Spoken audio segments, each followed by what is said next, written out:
Hey guys, my name is Jason. I'm the founder of Distress Loan Advisors. If you want to book some time with me, there is a link in the description below, or you can just go to jasontees.com, or you can just Google me. You can just Google Jason, SBA Loan Default, and my website for Distress Loan Advisors will come right up. All right, this is the May update for EIDL loans. I haven't made a ton of videos lately because honestly, there's not a whole lot of information to share. So I'll give you a quick recap of a couple of minor things when it comes to EIDL, and then just reminders like I've been doing just to reiterate some things, because I do hear the same things all the time in terms of misunderstandings and just main questions that people ask. So first and foremost, for EIDL, as most people know by now, the hardship accommodation is over. They do have one additional, I don't even know what they're calling it at this point. I don't know why they didn't just say, hey, hardship accommodation, everybody gets one more at 50%. But anyway, so you can apply for one additional 6-month period at 50%. Originally, there was language in there saying you could not have had a hardship accommodation before. They removed that language, and I've had several people who had them actually get approved for the 50% for 6 months. So even if you've had one before, you can be approved for the 50%. That's the big update. Beyond that, there's really not a whole lot else as far as the hardship accommodation program. I've seen some get approved. Thus far, I haven't had anybody tell me they've been declined, but it's only a handful of people that have applied thus far. So I'll keep an eye on that, and if I can figure out if they're being more tough on these as opposed to the other hardship accommodation that was more or less rubber stamped, I can let you guys know about that.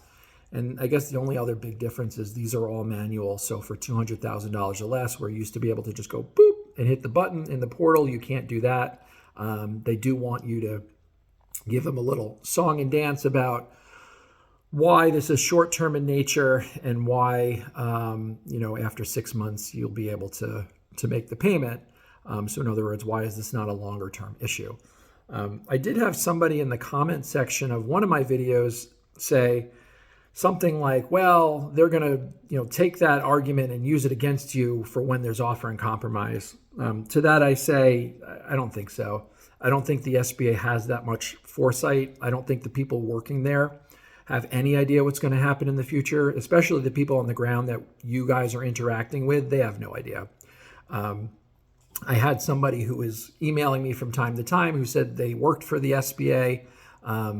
They since have told me that they've taken a retirement package. So, along with all the people who have been fired and taking, retirement offers, they're now gone. And I think a lot of that's happening. I did read that, they're continuing to cut the workforce in the federal government.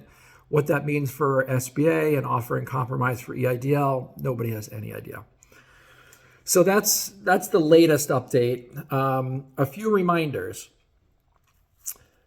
Your house was likely not pledged as collateral. A lot of people will come to me and say, well, my house is pledged.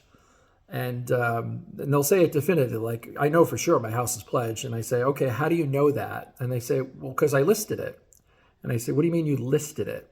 Well, I put it on the application. Well, putting your home address on an application, that in of itself does not grant them a lien on your home.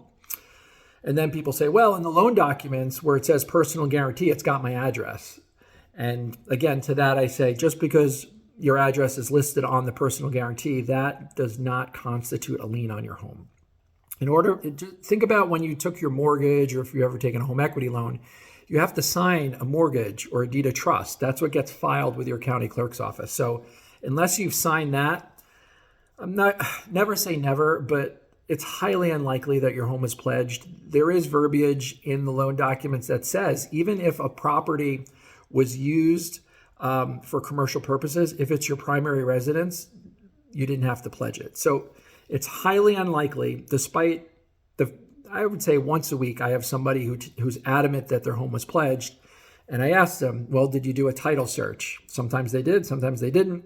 The ones who did, it's not on there. Then people who claim that their home is pledged, and they say, well, I did refinance a couple months ago. Would that have stopped the refinance? Yes. If there was a lien on your home, you can't just refinance it without your lenders agreeing to subordinate it, at very least. So in all likelihood, your home was not pledged. Beyond that, the big thing that I see is people are continuing to sell stuff without SBA permission. Look, the SBA, they don't care what the story is. So they don't care that the landlord was going to lock you out. They don't care that your buyer was going to walk. Bottom line is, if you're going to sell the stuff, you really need to get the SBA's permission. Otherwise, they're going to consider it to be fraud, and there's a chance you get referred to the Inspector General. In most cases, being referred to the Inspector General doesn't really lead to a whole lot of anything, but why risk it? None of that money should be going in your pocket anyway. So if you sell stuff without the SBA's permission, then you have a decision to make. You can let the SBA know, hey, I sold this and I realized it wasn't supposed to, but here's the money, and you try to make it all better. You're still going to run the risk of being referred to the Inspector General. The alternative is you spend the money on something else, which in my opinion is going to compound the problem, or you just put the money in an account somewhere and you don't say anything. There are no good solutions. I don't have any good answers for that. Once you've done something wrong, once you've essentially committed some level of fraud, I don't have a magic solution other than to say proactively, don't sell the stuff without the SBA's permission. Don't do it.